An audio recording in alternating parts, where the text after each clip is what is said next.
Hey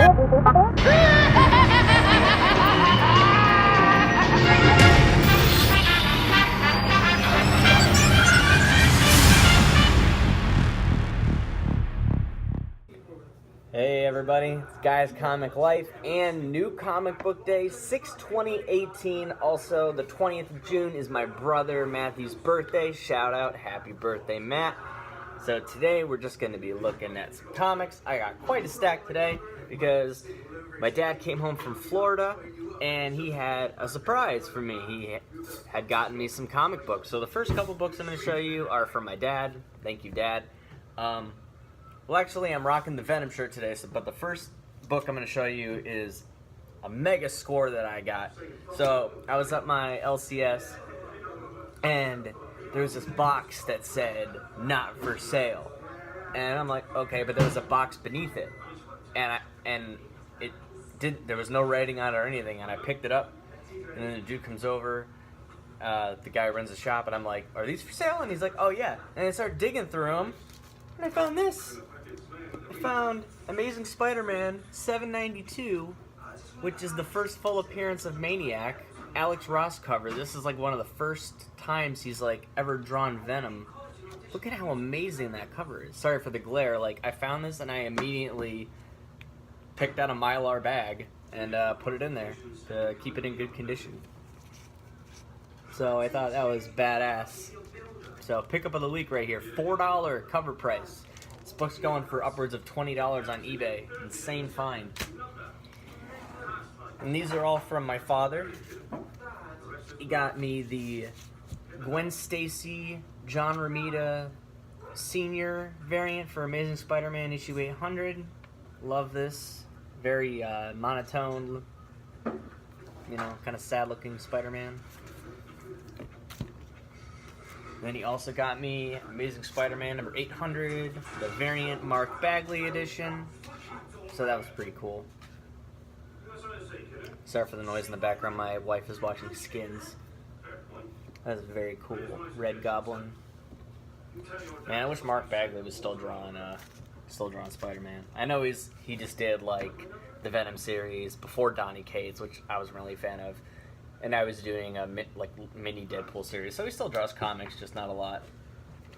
And then he also got me some like really old Captain Marvel issues, which is cool because Captain Marvel's coming back in a big way because of the movie.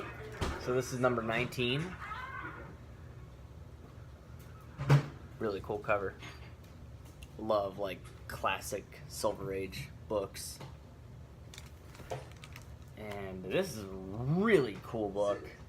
Issue 21. This is in great condition, featuring the Hulk.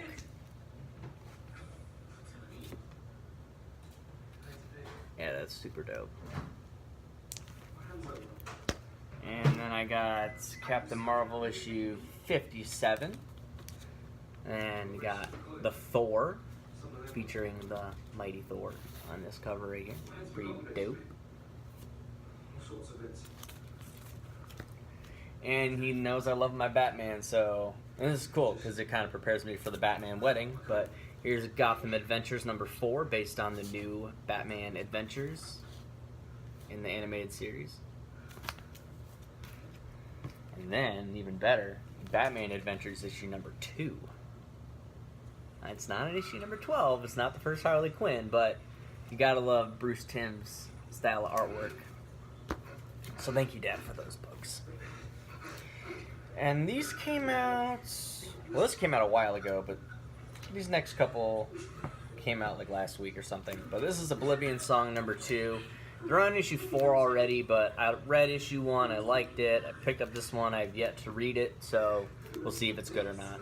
I hope it is, because I like Robert Kirkman. Saw Invincible, Robert Kirkman's Invincible got picked up for a TV show. I don't know if AMC's doing it or HBO, but I know someone picked it up and they're going to do it, which is awesome. And it would work better as a TV show.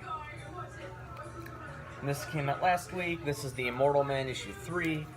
I was going to give up on this because issue 1 was incredible. Issue 2 really, really sucked. But this one, The Batman Who Laughs, was kick-ass every time he shows up. I love this cover by Jim Lee. with the Batman who laughs. Every time he shows up, he's all sadistic and shit. It's really cool to see him back in the DC universe. And these are new from this week. Alright, my cover of the week and pick of the week goes to Batman 49, the Art Germ. Stanley Lau. He goes by Art Germ. This is his cover. The cover B variant. So the Batman and Catwoman will get married in the next issue, and this issue was crazy. Like, starts out, the Joker and Catwoman are just fighting. It's like a fight to the death. Like, she scratches his throat, and he shoots her in the stomach, and they're both bleeding out and dying, and they're talking about, like, their past, and, like, you know, like, he's asking Catwoman, like, why she never laughed at anything that they did, wondering if they had a good time, and he's saying what I said earlier. I said Batman can't get married because Batman's not allowed to be happy, and that's why Joker wants to kill Catwoman, because if Batman doesn't exist, there's no reason for the Joker to exist. So the Joker's trying to stop the pretty much wedding from happening. The Joker's like, I need to kill as many people as possible to make Batman keep being Batman. And that was really cool. But I don't think either of them died. The issue just ended with Catwoman laughing because the Joker passed out. I don't think he died. He just kind of like fainted from blood loss and just passed out into her lap. And Batman woke up at the end. So I can't wait to see how the story concludes. This was Best Man, the conclusion. And yeah, really great and fun read if you're a Batman fan. I'm not really liking this series too much. It's pretty weird. But then again, a lot of DC stories are weird. But love this cover. This is Justice League number 2. This is Martian Manhunter just saving a little girl. Every time Jim Lee draws, it's just epic, man. Not many people can draw like that. But yeah, this is just the Legion of Doom. Lex Luthor's up to some crazy shit, and this is mega convoluted. Like, I can't even begin how to describe how weird that story is. Well, I'll give it another go. But a book that is incredible, definitely one of the best stories of the year. This is issue 3. This came out last week. Man of Steel number 3, and this is Man of Steel number 4. And this came out this week, and it's so awesome that this is a weekly series, and this is 3 of 6, and this is 4 of 6. And there's Rogolzar, the new villain on the cover here. I think that's his second cover appearance. So basically, in these 2 issues, Rogolzar breaks into the Fortress of Solitude, and he destroys the citizens of Kandor, which is like that city in a bottle kind of thing. And, destroys the Fortress of Solitude. Pisses Superman off, and he's really trying to discover who screwed up his life. And he gets to Metropolis, and he realizes that Rogolzar has staged Superman to be humiliated in front of Metropolis. And, they have a massive fight in this issue with Supergirl, and this ties into Action Comics 1000, where they had like that fight in the coffee shop, and Rogolzar introduces himself, and he says, I'm here to cleanse all of Kryptonian life. And we learn kind of what happened to Lois and John. It's pretty cool. I don't want to spoil it, but I'm going to. So if you haven't read this, back out in 3, 2, 1. Jor-El, Superman's father, who's supposedly dead, shows up alive, and he takes Jonathan Kent away.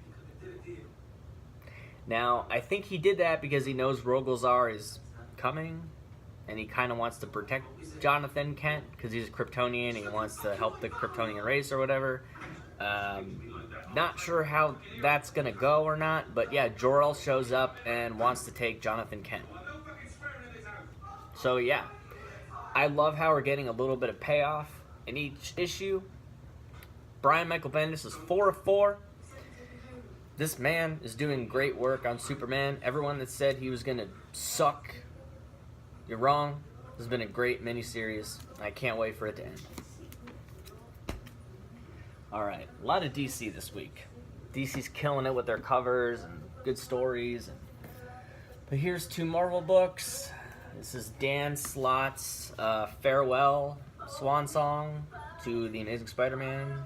Variant cover by Humberto Ramos right here. Wasn't really a fan of the regular cover. I have the J. Scott Campbell variant on the way when he's in the black suit and Black Cat's like behind him. That was a cool cover.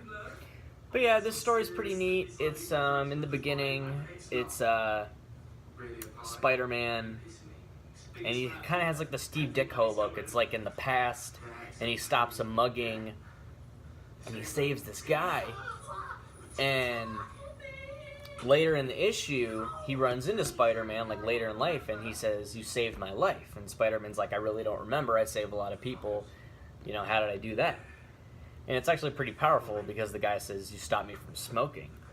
And then in the beginning, you see that the guy was at the gas station that was being held up that Spider-Man stopped, and the dude was going to buy a pack of cigarettes, and that stopped the dude from smoking because he valued his life more. And that really, you know, spoke to me because, you know, I'm currently trying to quit smoking. And it's just amazing that the simplest thing can make you a hero. And that's the great thing about Spider-Man, is that every person he saves someone close to that person. So for every person Spider-Man saves, he saves like that entire person's family.